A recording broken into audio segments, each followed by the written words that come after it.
Hi guys, Seve here. Welcome in today's review, where I'm yet again dipping my toes in the 2007 movie line. This time, I will look at Longview and Booster X10 from Transformers Real Gear Robots subline. The Transformers battle for the Allspark rages on. The Allspark's power to turn vehicles into Transformers robots has created new Decepticons, with one thing on their mind: destruction.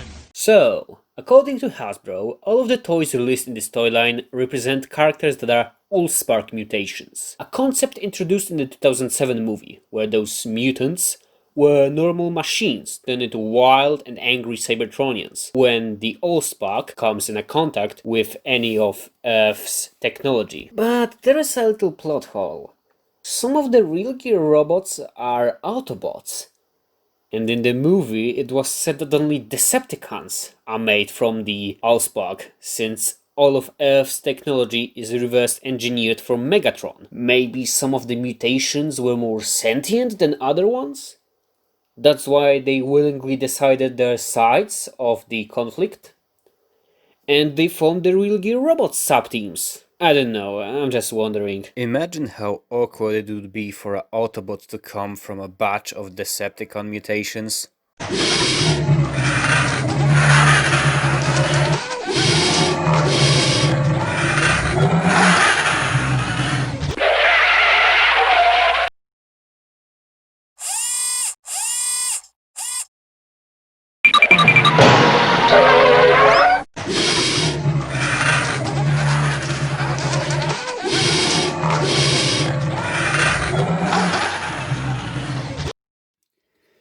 Okay, now let's get into the toys. Why I'm reviewing them together?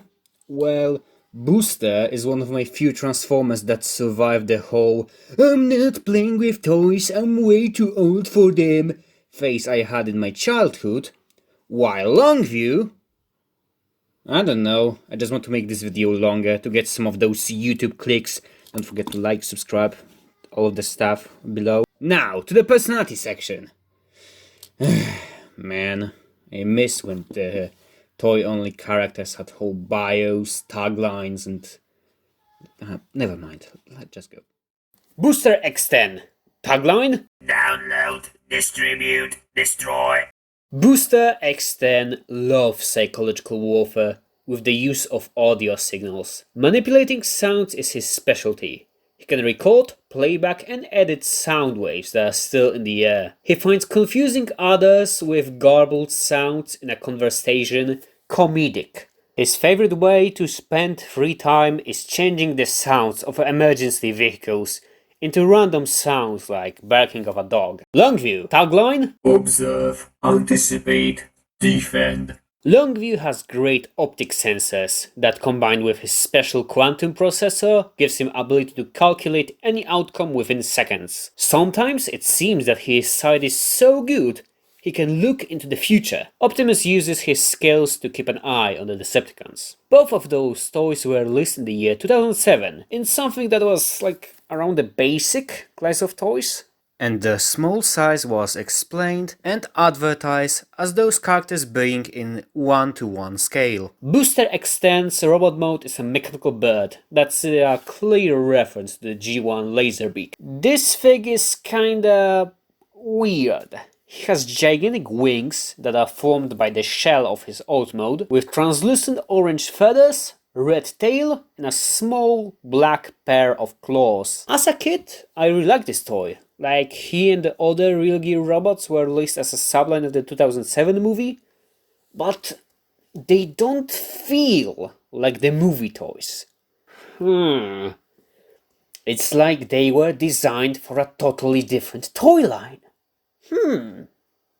But I will talk about that later. In the accessories section, Booster comes with this small cannon that can mount on his back, with his name written on it. I don't know why, but it was a trend with the Real Gear toys that had their names tramp stamped on their bodies. Maybe it's some weird reference to Beast Wars Transmetals? Like, look at Longview. He has his name written on his left leg in this tacky font. Other than that, Longview is mostly kept in this Nice lemon yellow and black, with little bits of silver on his thighs. I personally prefer Longview's design less, but if you're a long watcher of this channel you know that my bias for animal-based robots comes as back as the first bots are unboxing. I would now make a joke where I show off all my animal former reviews, but I already did that. But other than that, Longview has those awkward pylon shoulders, and he doesn't even come with any accessories.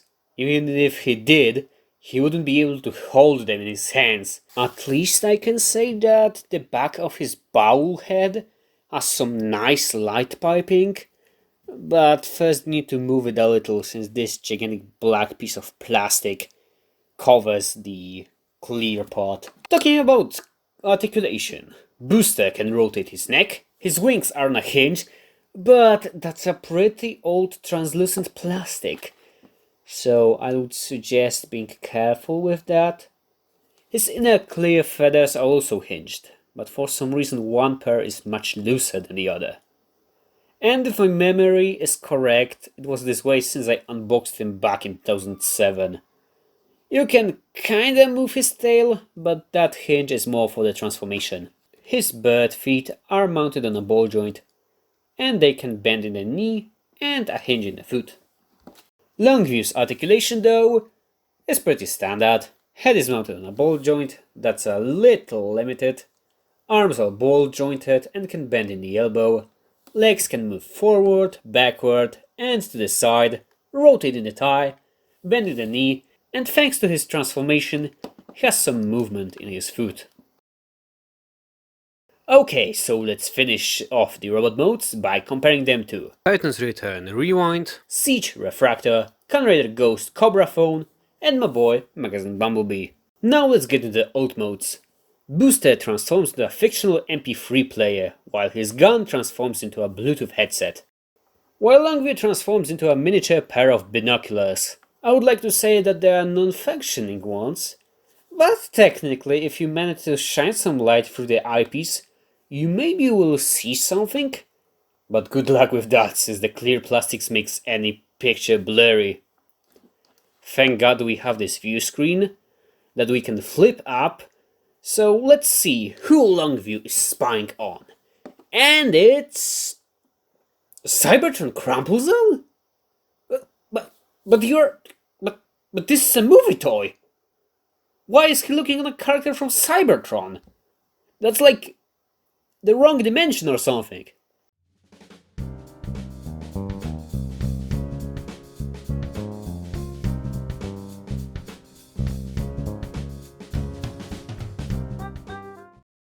I see. Okay, so after some reading up, TF Wiki says that the Real Gear robots were developed way back in 2005-6 and were supposed to be released in the Cybertron toy line. Not gonna lie, I kinda see it. This issue where stickers show non-movie characters was fixed in the Japanese version, while Booster, sadly he can't play you... what was the most popular 2010 song? Umbrella by Rihanna. Now let's compare them to Titan's Return Rewind, Siege Refractor's fan-made camera mode, Kamen Rider Ghost Cobra Phone, and my boy Magazine Bumblebee. So, final opinion. Both of those boys are really cute, and I totally want more of them. I just find them something quintessential from the Transformers line. Like robots that turn into one-to-one scale things of everyday use. It's a thing since the earliest days of Transform. No. It dates back even earlier to the Micro Robot line. But I'm kinda sad that they never appeared in the media. Well, Movie Buzzsaw was based on Booster. And Longview appeared as the Autobot that was captured by the Decepticons, that was rescued by Ironhide Squad, even though he shouldn't exist yet. So yeah, for sure I would like them to have more media appearances than a reference and a continuity error. From what I've seen, the price of them kinda fluctuates these days. But if you can find them cheap, go, snag them. Thank you all for watching, don't forget to like, subscribe, check out my social media, support me on Ko-fi and tip donations, and don't forget, Never give away your toys to a local preschool. You don't know what those little snot goblins do with them. Bye. What are you doing here? I said bye. The video is over. Oh yeah, I forgot. This is also a 200 subs special. Since Booster is, as I said, the toy from my childhood. So he means a lot to me. I remember that I found him in like a box next to some Lego and Bakugans. This way he kinda like rescued himself from getting given away. So yeah, 200 subs, sorry. This part isn't scripted again, just like in the Optimus Prime review. I know that a lot of people probably came from that one FNAF meme. Just so you know, I kinda want to review FNAF stuff, but it isn't easy to find in Poland. And other than that, I mostly do stuff about toys and other stuff. But I want to thank everybody that stick with me for this another year. So yeah, next review is also coming. Oh jeez, I think I'm going to cry. I will probably melt down when I get like 500 subs. So yeah, this time for sure. Thank you. I really thank you all for watching. Bye.